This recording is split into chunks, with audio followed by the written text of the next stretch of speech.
Why, hello there. Who may you be? You sure have some guts to show yourself to me. Don't you know, curiosity will only get you in trouble, and for that you shall die. Don't think so? Well, look behind you. You actually turned around, didn't you? Don't you know, you're watching a video. But it's okay, we all get scared every once in a while, and for good reason. Everyone will all eventually die, young or old. It is the one inevitable thing that we all have to come to terms with, and after you die, there will be nothing! Unless, of course, you turn into a ghost. Do people still believe in ghosts in this day and age? Probably not. Ah, fuck, seriously? Well, actually, this is perfect. It's Halloween. What better time is there than today to talk about spooky ghosts? Ooh, spooky ghosts, and why they're not real. Yep, sorry to burst your bubble. This is still a science channel after all. Let's do the usual and watch some clips. We'll start with something simple.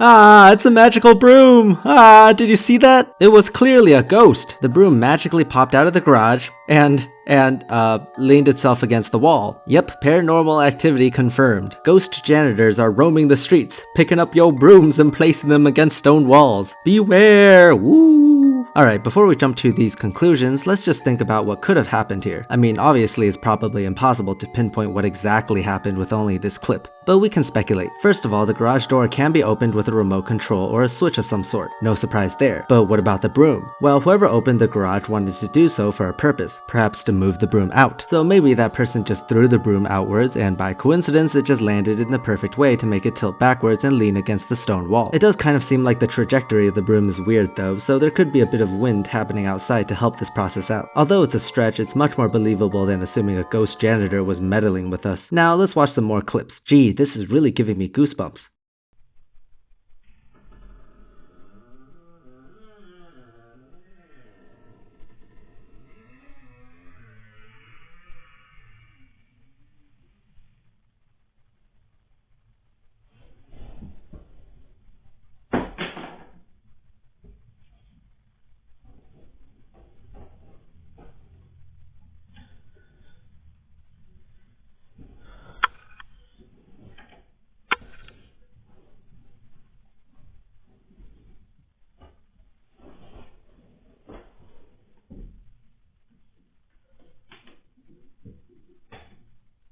Welp, looks like I'm not sleeping tonight. But wait, there's more.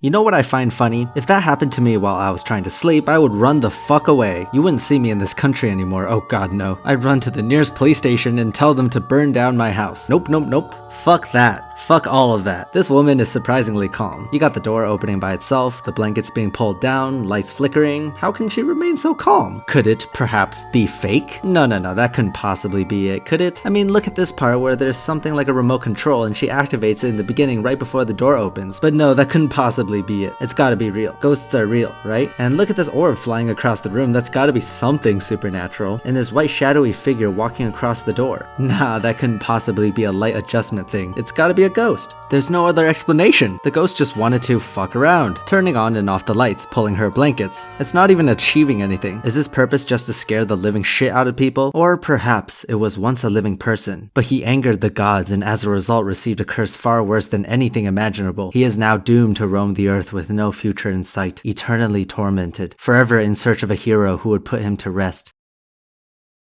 Yeah, that's probably it. Hey YouTube, this is Paranormal X and today we are going to do a spirit box session. I'm hoping to make contact with the late Professor Stephen Hawking. With every death of a famous person, there's always someone on YouTube who will try to milk it by releasing a video shortly after, or in this case, on the same day as that person's death. Makes me wonder, if I die, will someone make a video on me? Or will I be forgotten like that band that made somebody that I used to know? The spirit box I am going to be using is the Radio Shack 12587. And how exactly is that thing supposed to contact spirits? I can tell you this.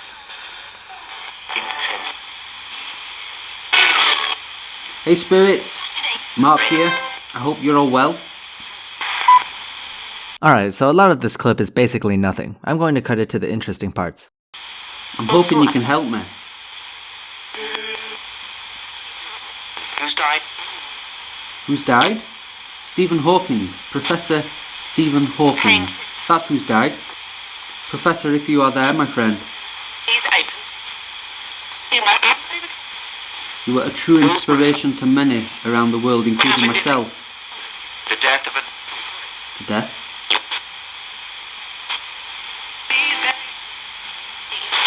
If you're there. Stephen Hawking. Whoa! Whoa! Robert F.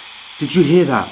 People in the comment section of your video have already pointed this out. You recorded this on the same day of Stephen Hawking's passing. There's no doubt that a lot of news channels are going to be talking about it. The words Stephen Hawking and die are obviously going to show up a lot when you're sweeping through radio channels. If you really want to prove to us that you are talking to spirits, then perform this experiment again now, when it's been months later. I doubt you would get any replies from your radio that mentions death or Stephen Hawking. But anyway, this guy makes a lot of videos where he explores haunted places and tries to contact spirits using the same method. Whether or not he actually believes in spirits remains a mystery, and he's not the only one. Plenty of channels on YouTube involve a group of friends going to some abandoned building or forest or whatnot to explore, and I can see the enjoyment in watching these. It's the same reason people like the holiday of Halloween. It's because people like to be scared. Let's talk science for a bit. Imagine fear as an acquired taste. Perhaps to many people it is nothing but displeasure, but to those who have learned to have fun being scared, this emotion can be fairly pleasurable. It's why people flock to theaters to watch horror movies or play horror games. Upon the introduction of fear, we get a rush of sympathetic neuronal activity, that is, the fight or flight response. This involves increased levels of epinephrine, norepinephrine, cortisol, etc. After the thalamus collects sensory information, this information is then processed as fear and induces responses by the hypothalamus, amygdala, and hippocampus. The amygdala secretes a number of hormones responsible for bodily action, and is activated itself by norepinephrine and dopamine. Now, it's not always correct to immediately jump to pleasure when you hear dopamine. This neurotransmitter is both excitatory and inhibitory, and it is receptor dependent when we look at its effect in the brain. However, in this specific case, we have D1 and D2 receptors in the amygdala, which dopamine serves as both the excitatory and inhibitory ligand in the synaptic cleft, respectively. And this presence of dopamine within the pleasure center of the brain causes us to be happy. The amygdala is a major component of the pleasure center, alongside the pituitary gland, basal ganglia, cerebellum, etc., where dopamine does have a reward effect. So yes, being scared is scientifically shown to make people happy, but of course it's not for everyone, since the degree and levels of neurotransmitters vary from person to person. For those who produce a lot of dopamine and have learned how to separate the feeling of fear and the pleasure it comes with, it can be very rewarding, and this is very easily done in a movie theater or roller coaster where you know deep down that you're safe. Fear is also a way people can bond, which explains from an evolutionary point of view on why it gives off pleasure. Empathy and emotion mirroring cause fear to be contagious, much like other public display of emotion, but some studies have concluded that pheromones in human sweat can cause nearby humans to also be scared via androstenedione. We're not going to talk about that now since that's a fairly large topic. Anyway, that's the reason people like to be scared. It gives them pleasure, and this explains why many are so inclined to believe in ghosts and demons, and is the driving force behind channels that dedicate itself to exploring supposedly haunted areas. So tell me, do you like to be scared?